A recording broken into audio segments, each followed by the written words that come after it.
Hi everybody, welcome to the Surfboard studio. I am pumped to have you guys here today. Today we're going to be laminating one of our wooden stand-up paddleboards.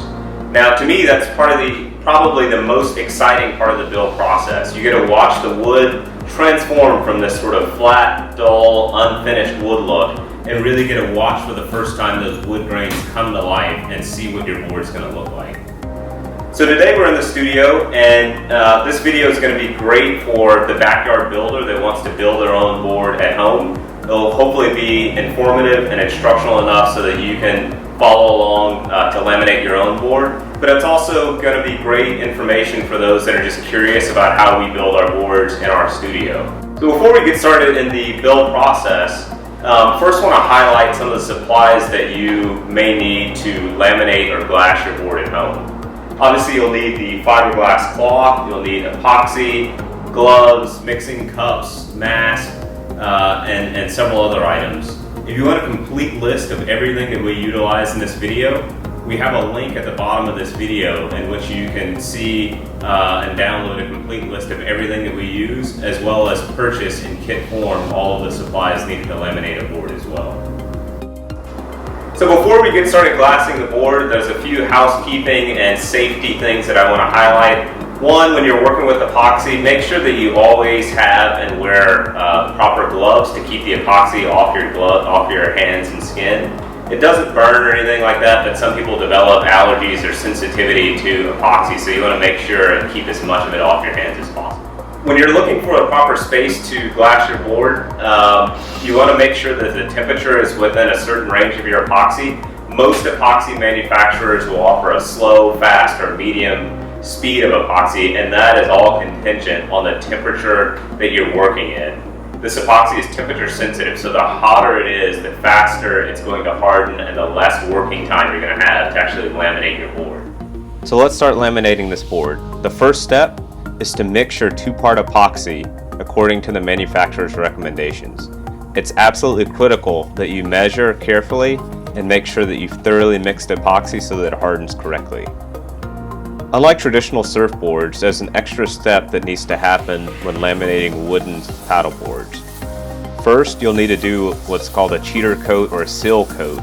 That's just a thin layer that you skim over the wood itself, and that's just to seal the pores so that the epoxy doesn't soak up too much of the resin. Once the epoxy is fully cured from your seal coat on your board, it's time to begin laying out the fiberglass cloth on the board.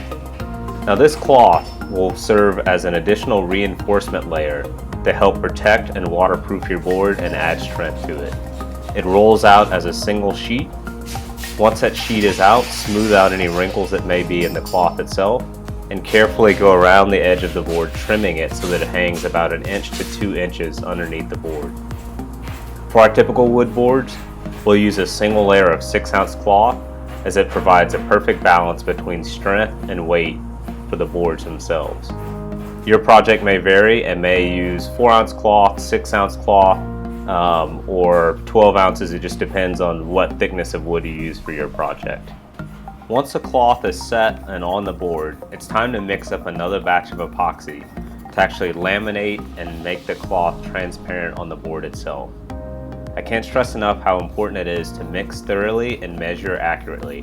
Adding additional hardener will not speed up or slow down the curing process. For a board of this size, it's about 12 feet, we'll mix up a total of about 24 ounces of epoxy, which will laminate and saturate the cloth thoroughly. During this stage of the process, you want to pour out enough epoxy to really saturate and laminate the board thoroughly. You want to use your squeegee with firm and consistent pressure to push out any air pockets and make sure that you have a nice tight bond of fully saturated cloth all around the board itself. Next up in the build process is brushing on a fill coat to fill the weave of the fiberglass cloth. For us, we'll use about 24 ounces, which gives a nice full fill so that we can sand it down to a smooth finish in later steps.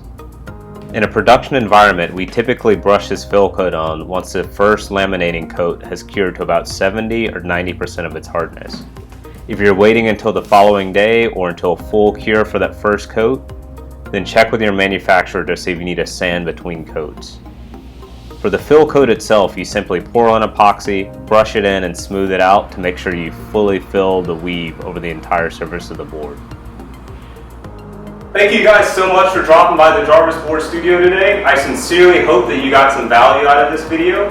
If you like it, give us a thumbs up on YouTube, as well as subscribe to our YouTube channel, where we'll have more how-to guides on building wooden paddleboards and surfboards, as well as highlighting some of the boards that we're building in our studio. If you have any questions, or if you'd like to download a complete list of all the supplies that we used today, there's a link available at the bottom of this video, as well as we'll email it to you if you go to jarvisboards.com. Lastly, if you're building your own board at home and you'd like to just simply purchase all the supplies that were used today, we have them all available in a single kit form. They're available at jarvisboards.com. Thanks again for watching. Like the video, subscribe to our YouTube channel, and until next time, we'll see you on the water.